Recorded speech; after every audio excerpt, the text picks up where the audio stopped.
preparazione per l'incredibile episodio numero 14, che uscirà domenica 25 giugno, ascoltiamo Carl Sagan in persona, che ci spiega cos'è la quarta dimensione. Questa spiegazione, per quanto ben fatta, è comunque di circa 42 anni fa. Vedremo se in futuro avremo delle spiegazioni migliori che tengano conto delle nuove scoperte legate alla fisica quantistica e agli UFO. Discussing the large-scale structure of the cosmos, astronomers sometimes say that space is curved, or that the universe is finite but unbounded. Whatever are they talking about? Let's imagine that we are perfectly flat. I mean absolutely flat. And that we live, appropriately enough, in a flatland. A land designed and named by Edwin Abbott, a Shakespearean scholar who lived in Victorian England. Everybody in flatland is, of course, exceptionally flat. We have squares, circles, triangles, and we all scurry about, and we can go into our houses and do our flat business. Now, we have width and length, but no height at all. Now, these little cutouts have some little height, but let's ignore that. Let's imagine that these are absolutely flat. That being the case, we know, us flatlanders, about left-right, and we know about forward-back, but we have never heard of up-down. Let us imagine that into flatland, hovering above it, comes a strange three-dimensional creature which, oddly enough, looks like an apple.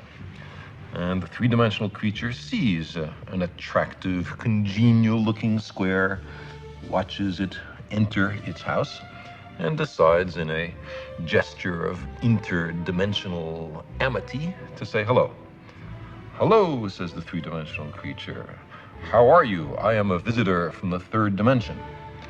Well, the poor square looks around his closed house, sees no one there, and what's more, has witnessed a greeting coming from his insides, a voice from within. He surely is getting a little worried about his sanity.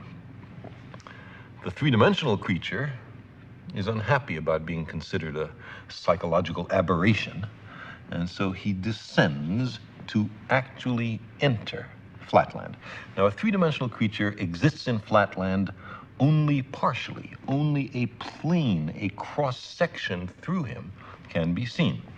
So when the three-dimensional creature first reaches flatland, it's only the points of contact which can be seen, and we'll represent that by stamping the apple in this ink pad and placing that image in flatland.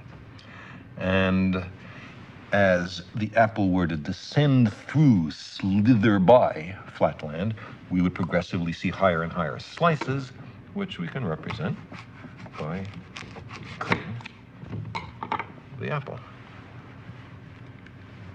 So the square, as time goes on, sees a set of objects mysteriously appear from nowhere and inside a closed room and change their shape dramatically. His only conclusion could be that he's gone bonkers. Well, the apple might be a little annoyed at this conclusion, and so, not such a friendly gesture from dimension to dimension, makes a contact with the square from below and sends our flat creature fluttering and spinning above flatland.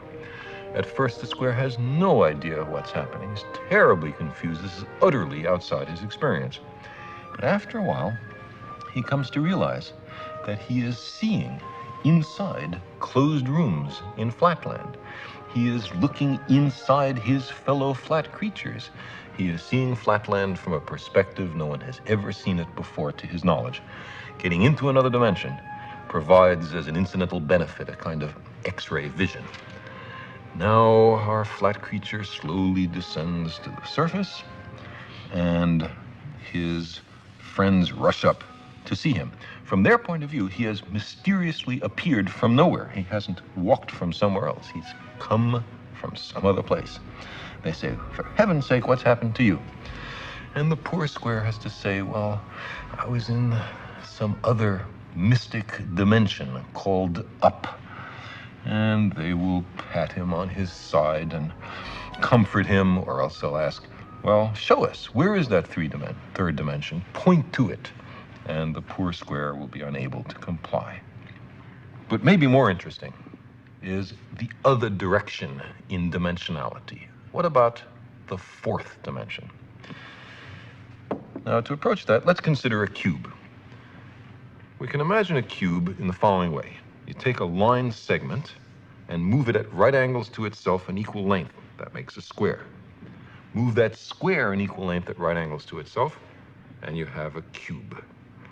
Now, this cube, we understand, casts a shadow. And that shadow we recognize. It's, ordinarily drawn in third grade classrooms as two squares with their vertices connected. Now, if we look at the shadow of a three-dimensional object in two dimensions, we see that, in this case, not all the lines appear equal. Not all the angles are right angles.